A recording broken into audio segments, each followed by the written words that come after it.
स्वागत है आप सभी का मूर्ति नॉलेज में और उम्मीद करता हूं कि आप हमेशा की तरह बहुत अच्छे होंगे।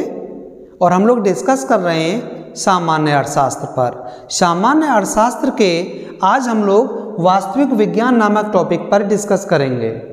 और दूसरा, क्या अर्थशास्त्र भी एक वास्तविक विज्ञान है? तो हम लोग शुरू करते हैं वास्तविक विज्ञान।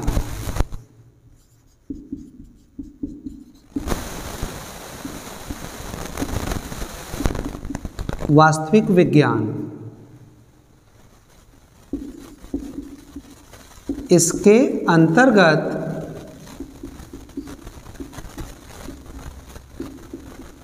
किसी विषय की वास्तविक स्थिति का अध्ययन किया जाता है। यानी इसके अंतर्गत किसी विषय की वास्तविक स्थिति का अध्ययन किया जाता है।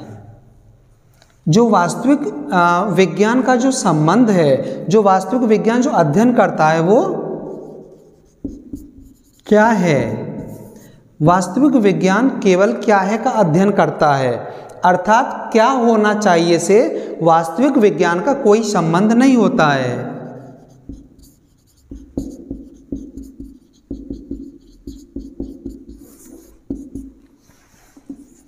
वास्तविक विज्ञान का संबंध केवल क्या है से है, अर्थात वास्तविक विज्ञान अध्ययन करता है क्या अर्थशास्त्र क्या है, ना कि क्या होना चाहिए। क्या होना चाहिए से वास्तविक विज्ञान का कोई संबंध नहीं होता है। और वास्तविक विज्ञान के अंतर्गत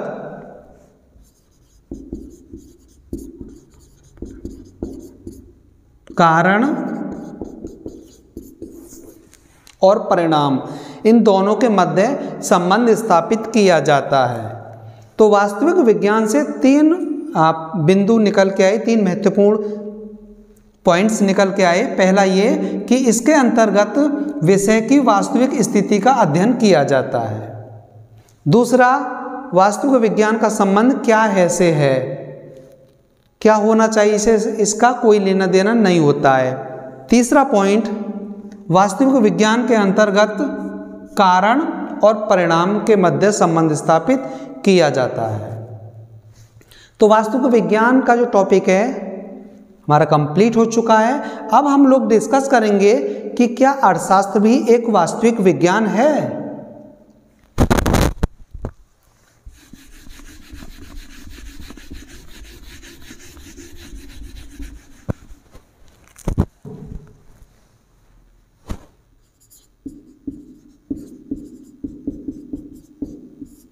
अर्थशास्त्र एक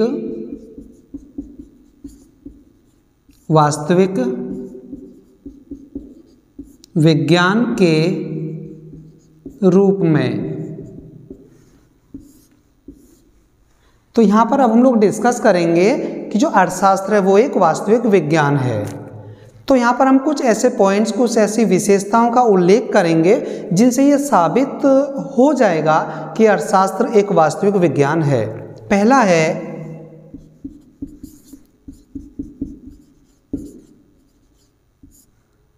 पहला पॉइंट है तार्किक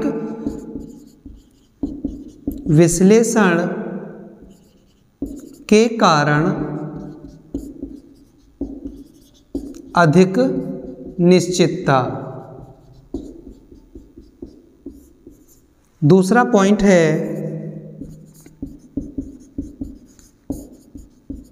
आपसी सहमति। तीसरा पॉइंट है उद्देश्यों का पूर्व निर्धारण। चौथा पॉइंट है भ्रमपूर्ण स्थिति। पांचवा पॉइंट है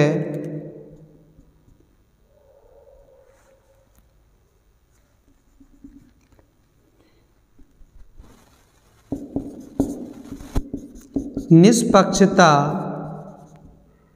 का तर्क।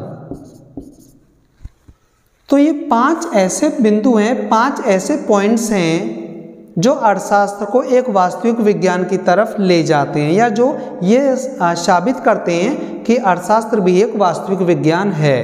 पहला है तार्किक विश्लेषण के कारण अधिक निश्चितता, अर्थात वास्तविक विज्ञान में तार्किकता का गुण पाया जाता है, जिसके कारण वास्तविक विज्ञान में अधिक निश्चितता का गुण पाया जाता है, जिसके कारण तथ्यों द्वारा कारण और परिणाम के मध्य संबंध स्थापित किया जाता है। दूसरा पॉइंट है आपसी सहमति। जब वास्तविक विज्ञान के अंतर्गत आर्थिक क्रियाओं की वास्तविक स्थिति का अध्ययन किया जाता है तो उसमें सभी अर्थशास्त्री सहमत हो जाते हैं, अर्थात उनमें कोई मतभेद नहीं होता है, और आपसी सहमति के चलते फिर राष्ट्र का विकास तीव्र गति से होता है।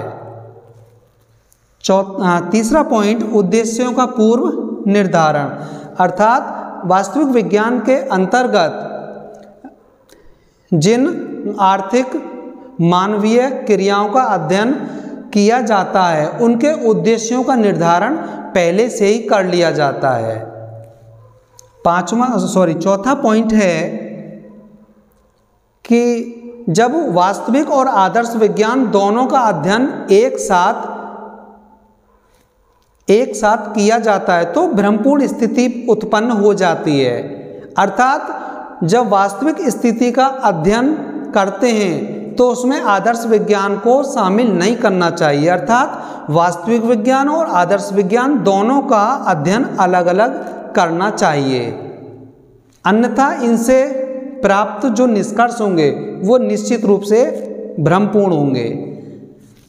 पांचवा और लास्ट बिंदु है निष्पक्षता का गुण, अर्थात जब क्या है और क्या होना चाहिए का अध्ययन एक साथ मिलाकर किया जाता है तो उसमें निष्पक्षता का गुण नहीं रह पाता है, क्योंकि व्यक्ति का उस समय जैसा दृष्टिकोण होगा वो फिर ऐसे ही आदर्श प्रस्तुत करेगा, अर्थात इससे फिर जो भी निष्कर्ष या जो विश्लेषण जो प्राप्त होगा वो निश्चित रूप से निष्पक्ष नहीं रह सकेगा, अर्थात या तो हम क्या है का अध्ययन करें या फिर क्या होना चाहिए का, तो दोनों का अध्ययन हमें अलग अलग करना सुनिश्चित करना चाहिए, अर्थात दोनों का अध्ययन हमें अलग अलग तरीके से करना चाहिए, जिससे कि जो निष्कर्ष प्राप्त हों, जो आदर्श प्राप्त हों वो एकदम निष्पक्ष प्राप्त हों।